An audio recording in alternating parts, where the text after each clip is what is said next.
Hello everyone, welcome to iExam Based. My name is Kailash Tiwari, ex AFO Union Bank of India। दोस्तों बहुत स्वागत है आप सभी का इस वीडियो में।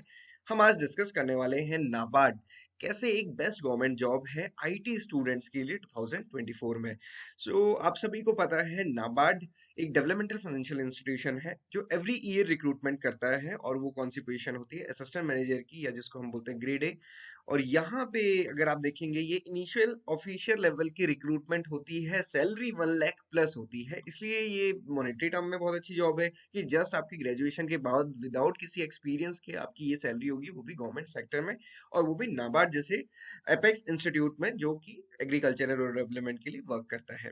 तो आज अपनी इस वीडियो में हम 4 पॉइंट देखेंगे कि क्यों ये आपके लिए बेस्ट गवर्नमेंट जॉब है, और वो भी आईटी स्टूडेंट्स के लिए। हम जनरल स्टूडेंट्स के लिए, एग्रीकल्चर स्टूडेंट्स के लिए बार बार बात करते हैं, आज हम नाबार्ड आईटी स्टूडेंट्स के लिए बात करेंगे। सबसे पहले देखते हैं वैकेंसीज। ये आप देखेंगे 2022 की वैकेंसीज थी।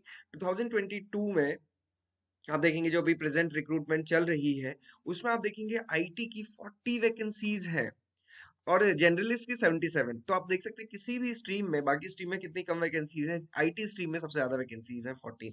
उससे पहले आप देखेंगे, ये सॉरी 2023 का नोटिफिकेशन, 2022 का नोटिफिकेशन देखेंगे, यहाँ पे जो वैकेंसीज थी यहाँ पे भी देखिए आईटी के लिए 25 वैकेंसीज थी।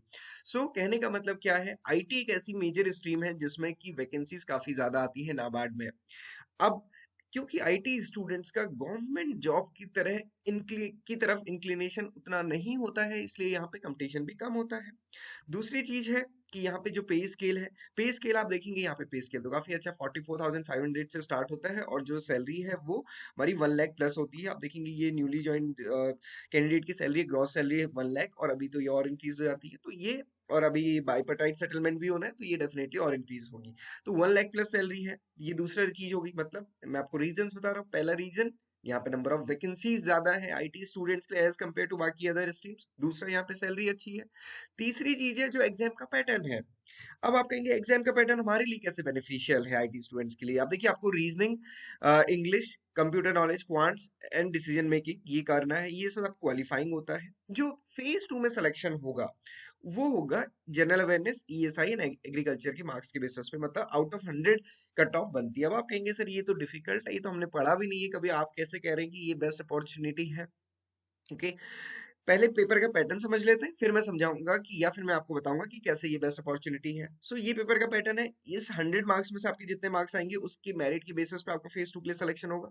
और जब फेज 2 का सिलेक्शन होगा तो उसमें दो पेपर होंगे, एक पेपर डिस्क्रिप्टिव इंग्लिश का होगा और दूसरा पेपर आपके सब्जेक्ट का होगा। यहाँ पे ईएसआई एआरडी की जगह आईटी के क्वेश्चंस आएंगे, आईटी का सिलेबस रहेगा। ओके, वो जयंती मैम ने आपको कई बार डिस्कस किया हुआ है, आप वो डिटेल वीडियो देख सकते हैं।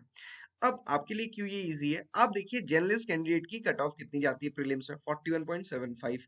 आईटी स्टूडेंट्स की देखिए 14.50, मतलब आउट ऑफ 100 14.50 मार्क्स आपको लेकर आने हैं। अब आप कहेंगे कि सर जो ऊपर क्वांट्स रीजनिंग इंग्लिश में था, तो आप क्वांट्स रीजनिंग इंग्लिश में देखिए 3 मार्क्स, इंग्लिश में 12.5 मार्क्स, कंप्यूटर में 5.50 मार्क्स। आईटी स्टूडेंट्स के लिए कंप्यूटर तो कोई चैलेंज ही नहीं है, क्वांट्स में 3 मार्क्स। तो यहाँ पे ऊपर के सब्जेक्ट्स है, मतलब जो क्वालिफाइंग सब्जेक्ट्स हैं ये हमारे, इसमें मार्क्स लाना कोई बहुत डिफिकल्टी लेवल नहीं है आईटी स्टूडेंट्स के लिए। और जनरल अवेयरनेस, ईएसआई, एआरडी में सिर्फ 14 या फिर 15 या 16 मार्क्स, या फिर थोड़ी सी ज्यादा, अगर इजी पेपर रहा तो थोड़ी सी ज्यादा कट ऑफ जाएगी, बट वो तभी जाएगी जब पेपर भी इजी होगा। तो ये कवर करना कोई बहुत मुश्किल नहीं है। अगर जैसे मैं हमेशा बोलता हूँ कि आप रोज 1 घंटे से स्टार्ट कीजिए, 1 घंटा भी आप रोज इस पढ़ाई को देंगे, डेफिनेटली आप कर लेंगे। आप जनरल अवेयरनेस या फिर ईएसआई से ही इसको कर सकते हैं, और अगर थोड़ा इंटरेस्ट भी एग्रीकल्चर में तो एग्रीकल्चर से ही हो जाएगा। कंसेप्ट पढ़ने की जरूरत ही नहीं है आपका, सिर्फ जो हम कहते हैं डायनामिक पार्ट है जो करंट में चल रहा है उसी से हो जाएगा, और वो तीनों चीजें कॉमन ही होती है, चाहे जीए में पढ़े, चाहे ईएसआई में पढ़े, चाहे एआरडी में पढ़े।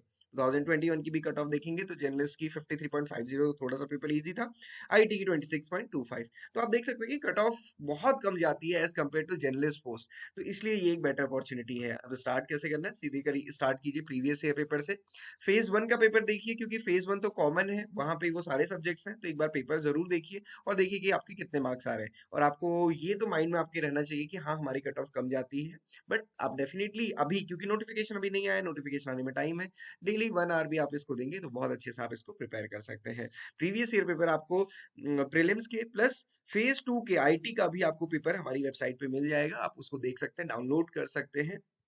कोर्स भी, फुल कोर्स भी आईटी का अवेलेबल है, आप उसको अवेल कर सकते हैं। हमारी लाइव क्लासेस ऑलरेडी चल रही हैं फॉर फेज 1, सो आप इनको ज्वाइन कर सकते हैं क्योंकि फेज 1 भी काफी इंपॉर्टेंट है और आईटी स्टूडेंट्स के लिए नो डाउट है कि अच्छी अपॉर्चुनिटी है। आपका क्या ओपिनियन है कमेंट बॉक्स में जरूर बताइएगा। This is all for today, thank you everyone for watching this video and have a great day.